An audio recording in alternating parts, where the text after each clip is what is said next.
Tu sais, quand t'as vécu certaines choses, tu regardes plus le monde pareil. Les gens parlent de leurs petits problèmes du quotidien. Leur téléphone qui bug, leur train en retard, leur café froid. Pendant que toi t'essayes juste de tenir debout avec un cimetière dans la poitrine.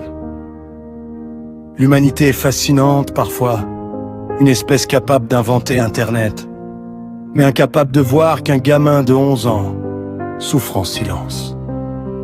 Timothy, je parle encore de toi comme si t'étais là, parce qu'au fond, t'es encore là quelque part dans ma tête. Dans chaque nuit trop calme, dans chaque forêt où le vent souffle entre les arbres, dans chaque moment où je me dis « Pourquoi c'est toi qui es parti et pas toute la cruauté autour ?» J'aurais voulu te montrer un autre monde, un endroit sans cris, sans harcèlement, sans peur de rentrer chez soi. Juste une vie simple, une vraie vie d'enfant. Et parfois je m'en veux encore. Même si on me répète que je pouvais pas tout sauver. Le cerveau humain adore transformer la douleur en prison mentale, très mauvaise invention, presque autant que les pubs de paris sportifs à 3 heures du matin. Alors j'avance, pas parce que c'est facile, pas parce que j'ai toutes les réponses, mais parce qu'abandonner donnerait raison à tout ce qui nous a détruits. Chaque projet que je construis, chaque chanson, chaque idée, chaque morceau de cordonnier, chaque rêve de forêt loin du bruit, c'est une manière de survivre. Quand j'imagine partir dans les bois pendant 1 an, c'est pas juste jouer aux survivants.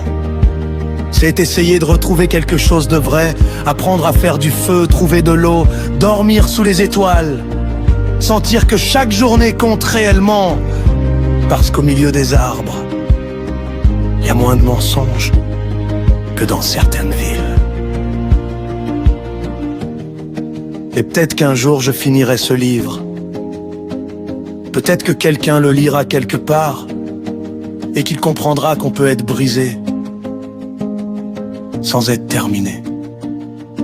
Cordonnier aussi. Les gens voient juste un pays imaginaire. Mais moi je vois un refuge, un endroit où Timothy existe encore, où les oubliés deviennent importants, où les cicatrices ne sont pas cachées. Un pays construit avec de la douleur, mais aussi avec de l'espoir. Parce qu'au fond, même après tout ça, j'arrive toujours pas à arrêter d'y croire. Croire qu'on peut reconstruire, croire qu'on peut aimer malgré les pertes, croire qu'un être humain peut encore devenir quelqu'un de bien après avoir traversé l'enfer.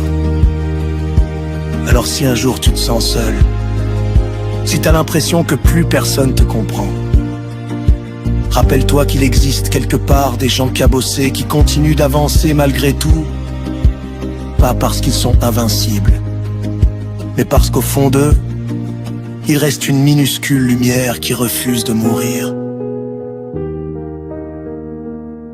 Et moi, tant que cette lumière brûlera encore, je marcherai